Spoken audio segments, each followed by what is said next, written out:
Kuburkan diri Salung dan dirikan di atasnya sebuah candi sebagai peringatan pada anak cucu kita betapa menyakitkannya sebuah perang.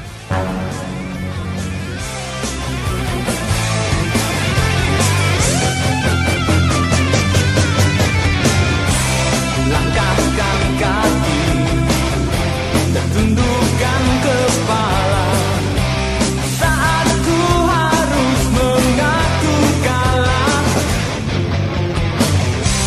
Beban di hati berjuta merah, merobek luka yang kini menganga. Berjuta perih cinta. Assalamualaikum warahmatullahi wabarakatuh. Halo, apa kabar Cing? Selamat pagi, siang, sore, dan malam untuk kamu-kamu semua. Salam hangat dari saya Lupus dan salam manis dari Sululu. Kita bernostalgia lagi Cing. Kali ini Lupus ajak kamu-kamu ke tahun 1988, ceritain film yang berjudul Saur Sepuh 1 dengan titel Satria Madangkara. Film yang diangkat dari cerita radio yang booming di era 80-an ini hingga saat ini masih menjadi film kolosal terbaik Indonesia. Biji mana jalan cerita di film ini yang disutradarai oleh Imam Tantowi? Yuk ikutin Lupus ceritain film ini. Langit memerah, sisakan luka, ku buang cinta darimu. Oh, dalam luka cinta dan benci, semua ada di hati. Sepeninggal Prabu Hayam Wuruk, kerajaan Majapahit dipegang oleh Wikramawardhana yang merupakan menantu dari Prabu Hayam Wuruk. Wikramawardhana merupakan suami dari anak permasyuri dari Prabu Hayam Wuruk. Konflik pun datang karena Bri Wirabumi yang merupakan anak lelaki Prabu Hayam Wuruk dari sang selir mendirikan kerajaan Pamotan. Hal yang sama pernah dilakukan oleh Kaisar Hunggu yang merestui kebebasan negeri Suwarnabumi dari kekuasaan Majapahit. Alasan lain adalah karena Wirabumi putra Ramanda Hayam Wuruk. Ia merasa paling berhak daripada aku yang hanya seorang menantu. Bre Wirabumi yang dibantu oleh kerajaan Lo dari Tiongkok bertekad akan mengambil alih Majapahit dari Wikramawardhana. Pasukan kerajaan Pamotan secara masif terus bertambah jumlahnya.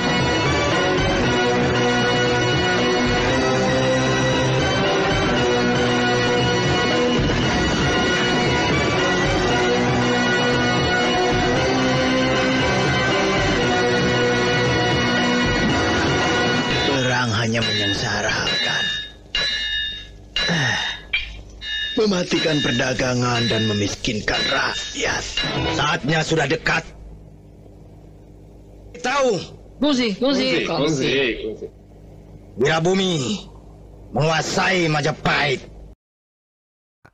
Pada suatu momen di perbatasan Madangkara datanglah utusan dari Pamotan untuk berjumpa dan kasih surat kepada Prabu Brahmakumbara. Tak berselang lama datang pula utusan dari Majapahit. Kedua utusan dari kerajaan yang sedang perang dingin itu pun akhirnya bersih tegang dan mereka pun berkelahi. Orang-orang Pamotan, mereka pasti utusan dari Wirabumi. Mau apa kalian? Menghentikan tugas kalian. Serahkan surat itu padaku.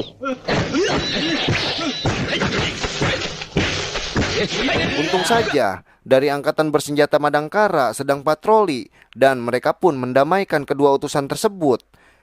Akhirnya mereka semua dibawa ke dalam ibu kota Madangkara dan dipertemukan oleh Prabu Brahmakumbara. Baik utusan Majapahit dan utusan Pamotan, mereka pun bergantian menghadap sang Prabu dari Madangkara. Saya akan mengutus orang untuk menyampaikan suratku pada rajamu Bri Wirabumi. hamba Hulubalang Ludaka mengaturkan surat dari Baginda Prabu Wikramawardhana yang agung. Selain ke Madangkara, kemana lagi kamu akan pergi? Hamba akan ke Pajajaran, Sumedang Larang, Tanjung Singguru, dan Ajong Kidul. Hubungi semua kerajaan sahabat Majapahit. Ke negeri-negeri itu, utusan Pamotan pun akan datang. Aku akan mengirim utusan khusus ke Majapahit. Kamu boleh meneruskan perjalanan. Prabu Brahmakumbara merasa bimbang dengan keadaan yang ada karena kedua kerajaan itu ingin mendapatkan dukungan dan beliau pun berjanji akan membalas surat dan utusan ke Majapahit dan Pamotan. Sulit menentukan pilihan. Bri Wirabumi minta dukungan kita untuk melepaskan diri dari kekuasaan Majapahit. Memberontak? Akhirnya akan ke sana. Kalau sampai terjadi, ini merupakan malapetaka bagi kerajaan besar itu. Sebab tidak mungkin Majapahit akan membiarkan negeri bawahannya berdiri sendiri. Di suatu kisah, Lasmini yang seorang wanita Pajajaran mempunyai kekasih Tumenggung dari Pamotan. Dia pun pamit kepada Lasmini untuk pergi dan berjumpa esok malam akan kembali lagi. Esok hari di saat sang Tumenggung sedang berjaga di perbatasan Pamotan, prajuritnya memberitahu tentang sekelompok orang berkuda yang mau masuk ke wilayah Pamotan. Ternyata rombongan itu datang dari Madangkara, suruhan Prabu Brahmakumbara yang membawa sepucuk surat untuk Raja Pamotan Bre Wirabumi dari Prabu Brahmakumbara. Kami utusan dari Madangkara, mau ke Pamotan. Siapapun yang masuk wilayah Kedaton Timur harus digeledah. Kesalahpahaman pun terjadi karena Tumenggung Pamotan mencurigai mereka adalah mata-mata yang akan masuk Pamotan.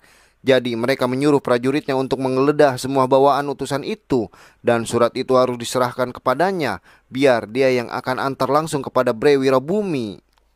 Tetapi utusan Madangkara tidak ingin surat itu jatuh ke tangan siapa-siapa, karena dia diamanatkan oleh sang Prabu Brahmakumbara untuk menyerahkan langsung kepada Raja Pamotan Bre Wirabumi.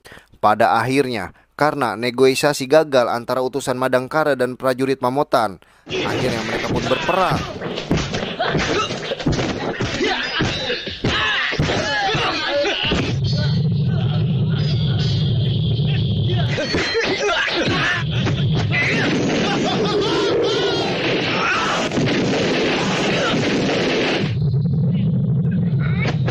Kesaktian Tumenggung dari Pamotan itu ternyata mandraguna yang bisa membunuh utusan Madangkara. Surat tersebut pun berhasil diambil oleh salah satu utusan Madangkara, yang dia pun dengan terluka membawa surat tersebut kembali ke Madangkara. Di suatu momen, Bre Wirabumi menghadap ibunya untuk meminta izin berperang melawan Majapahit yang dipimpin saudaranya, Wikramawardhana. Sebab ini masalah hak. Hak yang diberikan secara keliru. Terpaksa hamba lakukan, Kanjeng Ibu. Oleh ayahanda Gusti Prabu Hayam Wuruk kepada Wikramawardhana. Dendam akan selalu mengalir pada detak-detak jantung para keturunanku. Ini masalah hawa nafsu. Kamu terpengaruh cita-cita kakekmu, Sriwijaya Rajasa, sang Apanji Waninghiyung, yang ingin melepaskan diri dari bayangan kekuasaan menantunya sendiri. Utusan Madangkara yang terluka membawa surat itu pun sampai di hadapan sang Prabu Brahmakumbara. Siapa yang melakukan? Tumenggung Payan, orang Pamotan. Dan akhirnya sang Prabu menyuruh adiknya Mantili dan suaminya Gutawa untuk memberikan surat itu kepada Bre Wirabumi dan Wikramawardhana, karena sang Prabu Brahmakumbara tidak ingin menjadikan Madangkara masuk dalam konflik antara Majapahit dan Pamotan. Dia pun akhirnya menyamar menjadi rakyat biasa yang akan membalaskan dendam tewasnya prajurit Madangkara di tangan Tumenggung Bayan dari Pamotan. Sang Prabu pun pergi dengan menaiki Raja Wali.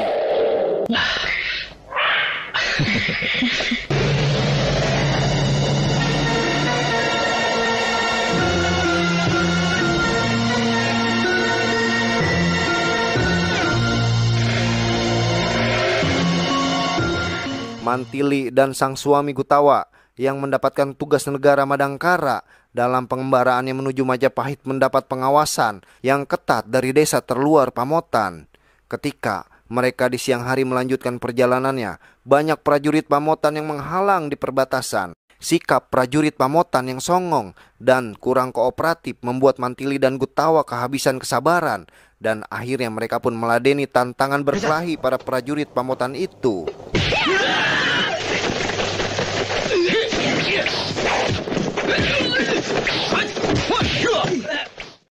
Akhirnya, Mantili bersama Gutawa berhasil menemui Sang Prabu Wikramawardhana, pimpinan Majapahit, dan beliau pun mengapresiasi posisi dari Madangkara yang netral dan bebas aktif. Aku mengerti sikap rajamu. Sangat bijaksana kalau Prabu Brahma Kumbara memilih kerajaan Majapahit. Memang persoalan Pamotan adalah masalah keluarga, bukan memihak aku atau siapa. Raja bisa berganti, tapi Majapahit tetap Majapahit. Dalam kebimbangan Bre Wirabumi untuk menyerang Majapahit, dia pun seperti ragu dan bingung dengan waktu yang begitu terasa cepat. Pasukan yang sudah siap siaga dengan semangat yang tinggi takut merasa bosan dan kendor. Kepercayaan Bre Wirabumi yang awalnya menggebu-gebu seperti hilang dalam kecemasan. Di waktu itu terdengarlah suatu suara bising yang tiba-tiba surat datang bak busur panah yang ternyata datang dari Prabu Brahma Kumbara.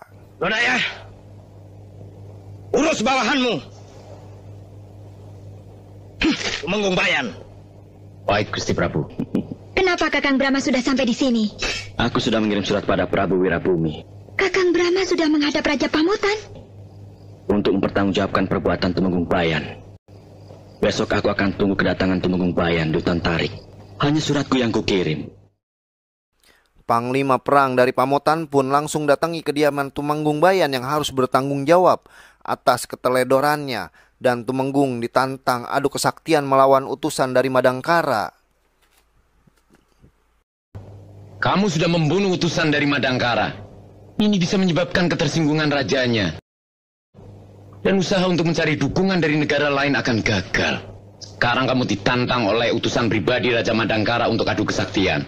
Kamu harus bertanggung jawab. Hamba sanggup, Tuan Panglima. Harus. Kamu adalah Tumenggung Pamotan.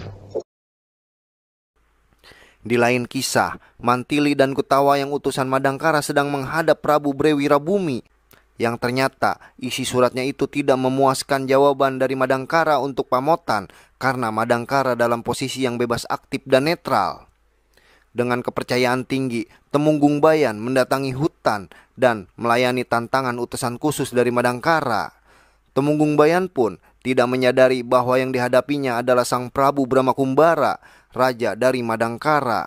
Sang Prabu pun langsung ajak duel si Tumanggung yang ternyata cukup meladeni kesaktian dari Sang Prabu.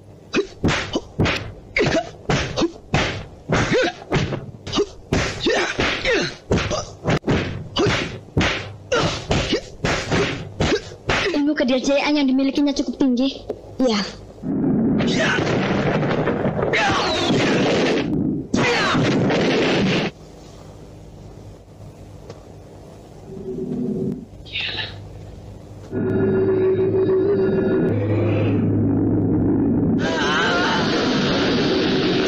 Dan kematian si Tumenggung membuat Lasmini, si kekasih gelapnya, dendam bukan kepalang kepada satria Madangkara tersebut.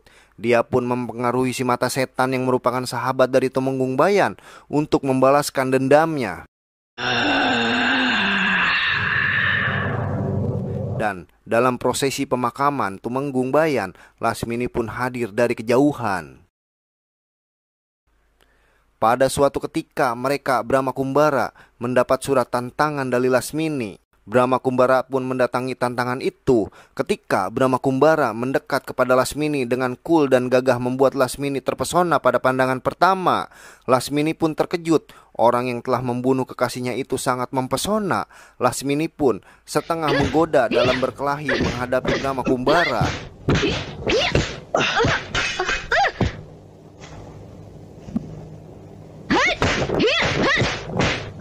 Memuakkan. Perempuan apa itu? Apa maunya perempuan itu? Kamu terlalu mempesona untuk menjadi musuhku. Mantili yang melihat keganjenan Lasmini sangat muak dan berhasrat untuk membejak Lasmini. Tiba-tiba hadirlah si Mata Setan yang langsung menantang Brahma Kumbara. Perkelahian kedua jawara tersebut berlangsung menegangkan dengan kekuatan-kekuatan tenaga dalamnya.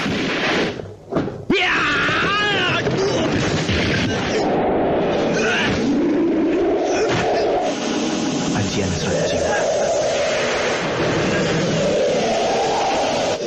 Pulang. Kali ini kamu masih aku ampun. Dan akhirnya salah satu prajurit Majapahit datang dengan busur panah di belakang punggungnya. Kejadian tersebut pun membuat genderang perang berkumandang di Majapahit.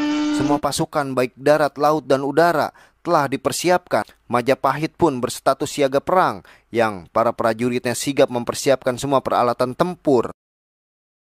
Di saat mereka Brahmakumbara berada di dalam hutan sedang beristirahat, Lasmini hadir kembali membawa guru dari Temanggung Bayan. Karena kesaktian dari sang guru Temanggung Bayan sangat sakti, dengan terpaksa Brahmakumbara keluarkan ajian serat jiwa yang membuat hancur tubuh dari si Mbah.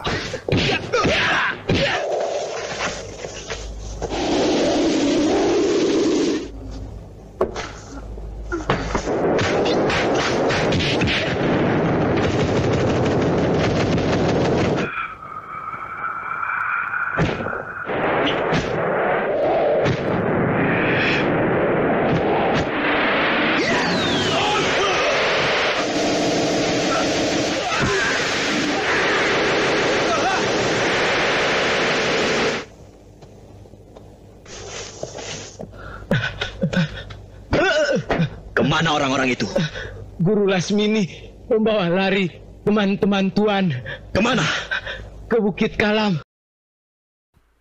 Akhirnya perang besar pun terjadi di antara Majapahit dan Pamotan. Dalam perang saudara ini tidak ada yang diuntungkan kecuali musuh-musuh dari luar.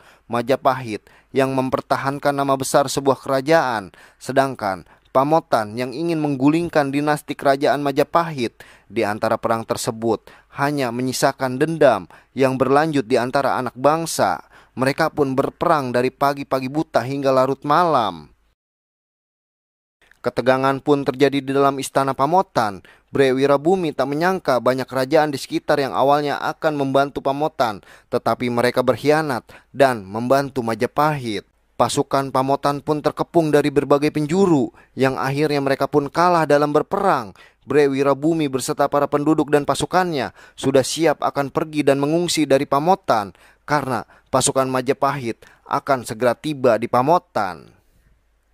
Lain hal dengan Brahmakumbara yang sibuk dengan pencarian Mantili Gutawa dan istrinya itu yang diculik Lasmini karena ajian sirepnya. Tetapi karena Lasmini tahu akan kesaktian dari Brahmakumbara, dia pun pergi meninggalkan ketiga tawanannya itu. Kita ke Majapahit. Saya yakin sang Prabu di sana. Sebentar lagi pasukan Majapahit akan mengobrak abrik Kedaton ini. Sebaiknya ibu mengungsi bersama saya. Biarkan aku di sini, anakku. Aku ingin menyaksikan bagaimana kehancuran sebuah perang. Dan pada akhirnya Kedaton Pamotan dihancurkan oleh pasukan Majapahit.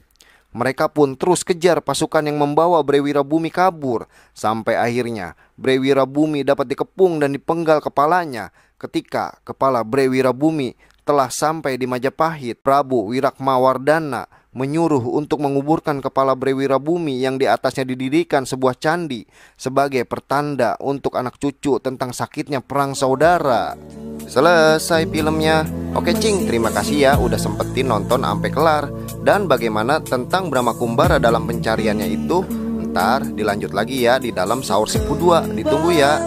Sampai jumpa di alur cerita film berikutnya. Wassalamualaikum warahmatullahi wabarakatuh. Dan dirikan di atasnya sebuah candi sebagai peringatan pada anak cucu kita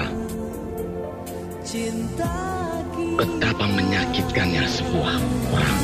Bila senja kembali datang, hati ini meminta dirimu ada.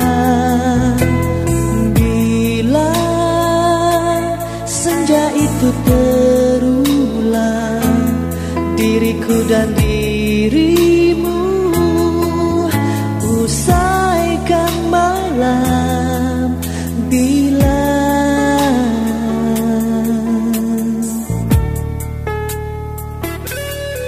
paling dalam cinta ini ku ingkari, untuk lupa